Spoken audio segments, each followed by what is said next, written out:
Hello and welcome back to graduation place. तो आज हम इनकम टैक्स का next chapter number 11 capital gain शुरू करने जा रहे हैं। इसमें बेसिस ऑफ चार्ज किस तरीके से लगता है। So according to section 45 sub section 1, जो भी हम प्रॉफिट या गेन प्रीवियस ईयर में कैपिटल एसेट को ट्रांसफ़र करने से कमाते हैं वो हमारा बेसिस ऑफ चार्ज होता है under the head capital gain, जो कि टैक्सेबल होता है under the head capital gain. अब इसमें क्या क्या चीज़ें आती हैं, कैपिटल एसेट, ट्रांसफ़र, प्रॉफिट और gain.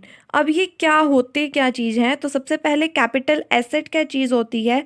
So according to section 2 sub section 14, वो कोई भी प्रॉपर्टी किसी भी काइंड में हो सकती है जो कि असेसी के पास है, चाहे वो उसके बिजनेस या प्रोफेशन से कनेक्टेड हो या ना हो, या कोई भी सिक्योरिटी उसने इन्वेस्ट कर रखी किसी भी इन्वेस्टर ने, वो उनकी कैपिटल एसेट है। कोई इंश्योरेंस पॉलिसी है, वो उनकी कैपिटल एसेट है। कैपिटल एसेट मूवेबल और इमूवेबल, टेंजिबल और इंटेंजिबल, फिक्स्ड और फ्लोटिंग कुछ भी हो सकती है, जिसमें land, building, plant, machinery, investment, goodwill, lease hold right, jewellery, share, बहुत सी चीज़ें आती हैं। अब अगर हम इसकी एक्सेप्शंस आती हैं कि मतलब कि कैपिटल एसेट्स में क्या क्या चीज़ें इंक्लूड नहीं होती हैं, तो सबसे पहला पॉइंट इसमें आता है कमर्शियल गुड्स, जैसे कि कोई भी स्टॉक इन ट्रेड है, कंज्यूमेबल स्टोर है, या रॉ मटेरियल है जो कि भी मतलब प्रोडक्शन में चल रहा है, या कोई भी ऐसा रॉ मटेरियल है, तो वो हमारा कैपिटल एसेट का पार्ट नहीं कहलाया जाएगा। नेक्स्ट पॉइंट आता है movable assets for personal use. तो कोई भी मूवेबल एसेट्स है जैसे कि कार या अदर कोई व्हीकल, रेफ्रिजरेटर, टेलीविज़न या लैपटॉप, जो कि वो खुद के यूज़ के लिए यूज़ कर रहा है एसएससी, या फिर कोई भी उसका फैमिली मेम्बर जो उस पर डिपेंडेंट है वो यूज़ कर रहा है, तो वो कैपिटल एसेट का पार्ट नहीं कहलाया जाएगा। पर कोई भी पर्सनल एसेट जैसे कि jewellery, archaeological collection, drawing, painting, sculpture और इंक्लूडेड होती हैं ये कैपिटल एसेट में, हम इसको पर्सनल एसेट का नाम नहीं दे सकते हैं। नेक्स्ट पॉइंट आता है एग्रीकल्चर लैंड। तो कोई भी रूरल एरिया का लैंड है वो कैपिटल एसेट का पार्ट नहीं हो सकता। फिर आता है गोल्ड बॉन्ड। तो 61.5 कोई गोल्ड बॉन्ड 1977 का है, 7% गोल्ड बॉन्ड है 1918 का, या कोई भी नेशनल डिफेंस गोल्ड बॉन्ड 1980 का है, तो वो हमारा कैपिटल एसेट का पार्ट नहीं होगा।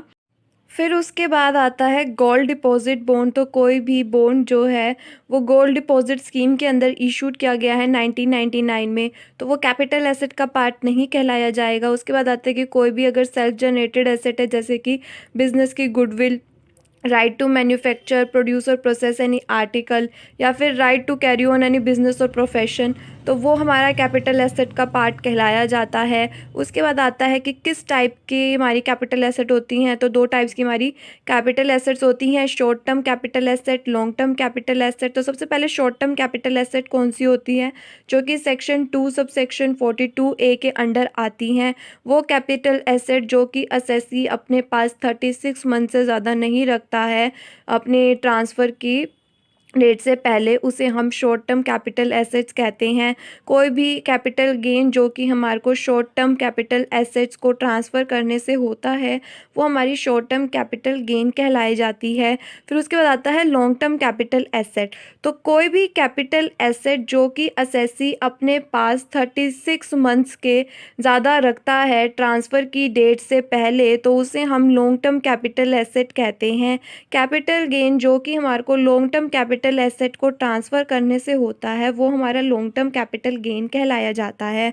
इन केस अगर कोई सिक्योरिटी है, यूनिट्स ऑफ यूटीआई है, यूनिट्स ऑफ इक्विटी फंड, या फिर जियो कूपर बॉन्ड का केस है, तो अगर शॉर्ट टर्म कैपिटल एसेट है तो उस केस में वो 12 मंथ से ज़्यादा उसको नहीं रखता है अपने पास, और अगर लॉन्ग टर्म है तो वो 12 मंथ से ज़्यादा अपने पास रखता है उसके बाद डेट ऑफ ट्रांसफ़र से पहले।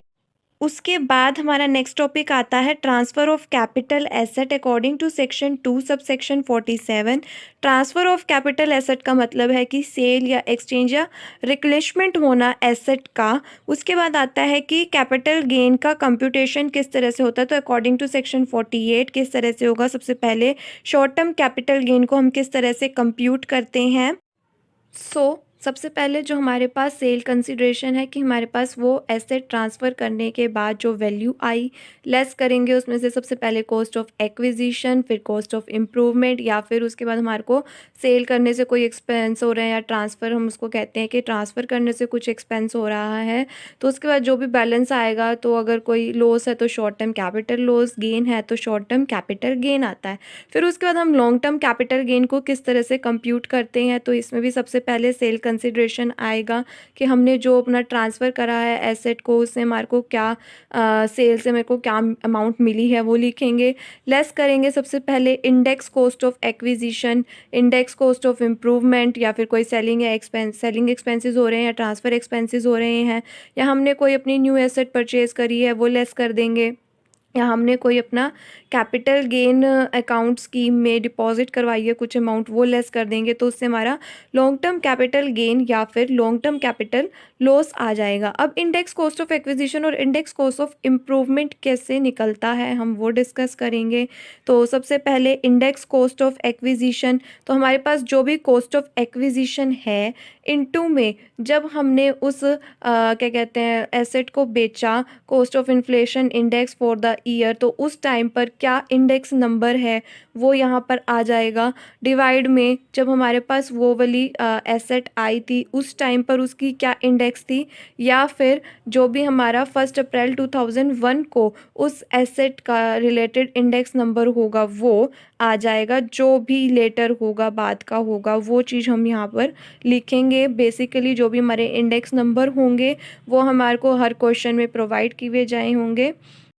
अब इसमें नेक्स्ट टॉपिक आता है index cost of inflation, sorry cost of improvement आएगा यहाँ पर। तो कॉस्ट ऑफ इम्प्रूवमेंट इनटू में जो भी हमारा इंडेक्स नंबर होगा जब हमने अपनी एसेट को सोल्ड किया, वो वाला इंडेक्स नंबर, मतलब कि जैसे हमारा प्रीवियस ईयर का है 21 का इंडेक्स नंबर यहाँ आ जाएगा, डिवाइड में जब हमारे पास वो एसेट आई थी उस टाइम पर उसका क्या इंडेक्स नंबर था वो आ जाएगा।